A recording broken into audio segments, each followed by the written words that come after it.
সালাম মিডিয়া, আমাদের সঙ্গেই থাকুন। তারপরে রাসূলুল্লাহ সাল্লাল্লাহু আলাইহি সাল্লাম বলেছিলেন মার্কেট বাজারগুলো অত্যন্ত নিকটে চলে আসবে, মানে একবার হাতের নাগালে চলে আসবে, বরং বাজার আপনার ঘরে ঢুকে যাবে। এমন এটা রাসূল বলে গেছেন। চিন্তা করতে পারেন যেই সময় এটা বলেছেন, যেই সময় একটা পর্যায়ে ছিল 10-20 বছর আগেও আমাদেরকে বাজার করতে গেলে সপ্তাহে একদিন হাটে যেতে হতো। কোনোদিন ওই হাটওয়ালারা কি কোনোদিন ভাবতেও পেরেছে যে হাট প্রথা একদিন মানে বিলুপ্ত হয়ে যাবে এবং এই হাটে যা পাওয়া যায় এটা তার ঘরে ঢুকে যাবে, ঘরে বসে বসে অর্ডার করবে? এটা হইতে পারে? এটা মানুষ কোনোদিন ভাবতেও পারে নাই। কিন্তু রাসূলুল্লাহ সাল্লাল্লাহু আলাইহি সাল্লাম তিনি কিভাবে বলেছেন এই কথা, ওয়াতাকারাবুল আসওয়াক, মার্কেটগুলো বাজারগুলো একবারে নিকটে চলে আসবে। এটা গত পর্বে আমরা আলোচনা করেছিলাম। এই রিলেটেড আরেকটা হাদিস যেটা ইমাম নাসাই কোট করেছেন 4465, তাতে রাসূলুল্লাহ সাল্লাল্লাহু আলাইহি ওয়াসাল্লাম বলেছেন ইন্না মিন আশরাতিস সাআ, নিশ্চয়ই এটা হচ্ছে কিয়ামতের একটা নিদর্শন, আইয়াফশু আল মাল ওয়া ইউকসির ওয়া ইয়াকসু, মাল সম্পদ এত বেশি হবে এবং এটা উপচে পড়বে, মানে অনেক বেশি হবে মাল। একজনের অ্যাকাউন্ট ব্যালেন্স চেক করলে বোঝা যাবে যে কার কত রিজার্ভ আছে, মানে এত বেশি সম্পদ মানুষের হয়ে যাবে। আমরা তো আসলে ভাবতে পারি না যে মানুষ, আপনি ওই আপনার সোসাইটির বিল্ডিংগুলো দেখেন, তাতে বুঝতে পারবেন এক একজন মানুষ কত টাকার মালিক। যেখানে হাউজিং এরিয়াগুলো আছে, এক একটা বিল্ডিং বানাতে জায়গা সহ বিল্ডিং বানাতে 5 কোটি টাকার একটা ব্যাপার। এখানে শত শত বিল্ডিং আছে, তার মানে এখানে যতগুলো মালিক সব কোটিপতি। তার মানে কিভাবে মানুষ টাকা সম্পত্তির মালিক হয়ে যাচ্ছে, কিন্তু তারপরও মনে হচ্ছে যে কম, তাই না? অথচ এক একজন সব কোটিপতি। তো রাসূলুল্লাহ সাল্লাল্লাহু আলাইহি সাল্লাম বলেছেন ওয়ায়াকসুর, অনেক বেশি সম্পদশালী হয়ে যাবে। এবং চতুর্থ যে লক্ষণটা কি, ওয়াতাফশুত তিজারা, ব্যবসা একবার ডাল ভাতের মতো সহজ হয়ে যাবে।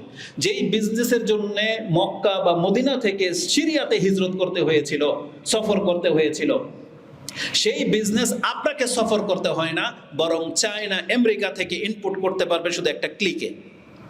একটা অর্ডার আপনি এখান থেকে করে দিবেন, ওখানে যাওয়া লাগবে না আপনার, আপনার ওখানকার সম্পদ আপনার গোডাউনে পৌঁছে যাবে। এতটা সহজ হয়ে গেছে। ওয়ায়াফশুত তিজারা বলা হয়েছে বিজনেস একবারে প্রকাশ্যমান হয়ে যাবে, যেটা আপনি এখন বুঝতে পারতেছেন বর্তমানে, আমাকে আর এটা ব্যাখ্যা করে আপনাকে বোঝাতে হবে না। তো এই হাদিসটি ইমাম নাসাই 4465-তে রয়েছে। আজকের বিষয় হচ্ছে এখান থেকে শুরু। এই যে বলা হয়েছে যে কিয়ামতের কাছাকাছি সময় আপনি বুঝতে পারবেন যে হয় কিয়ামত তার বেশি দিন বাকি নেই। কখন কি দেখলে? যেমন আপনি এখন বুঝতে পারতেছেন বাহিরের আলো দেখে যে সূর্য উঠেছে, তাই না? অন্ধকার দেখলে আপনি বুঝতে পারেন যে বৃষ্টি ঝরবে, বা দূরে তাকালে বুঝতে পারেন যে ওখানে বৃষ্টি হচ্ছে, খুব দ্রুত আপনি প্রস্থান করতেছেন, কেন?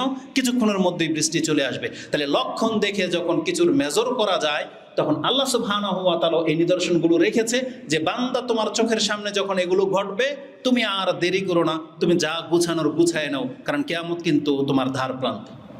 অন্তত আমাদের কিয়ামত দ্বার প্রান্তে। কারণ নেট খুললে হত্যার মাত্রা এত বেশি বেড়ে গেছে, অ্যাক্সিডেন্ট, হত্যা, চুরি ডাকাতি, যখন তখন কিছু হলেই কারো প্রাণ নিয়ে নিচ্ছে।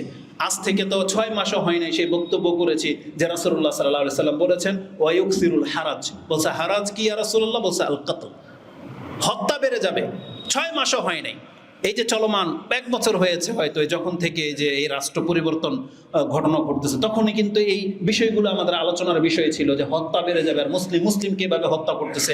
কিন্তু সেই হত্যা আপনারা না মানে বাংলার জমিন থেকে উৎখাত করে দিলেন, একটা বিপ্লব না নিয়ে আসছেন। কিন্তু আপনি তুলনামূলক লক্ষ্য করে দেখেন তো, যাদেরকে আপনি স্বৈরাচারী সরকার বলতেছেন, তাদের সময় যে হত্যাগুলো হইতো এখন কি তা কমছে না বাড়ছে? তাহলে এটা আপনারা তো বলবেন যে আমরা নাকি শয়তানের মানে এই কি জন্য ওই মানে রাষ্ট্রনায়কের মানে দালাল, এটাই না বলেন? এই যে যাদেরকে আপনি স্বৈরাচার বলতেছেন, আপনি ক্ষমতায় বসেন, আপনিও একদিন এই স্বৈরাচার রূপে এই নামে আপনি পরিচিত হবেন।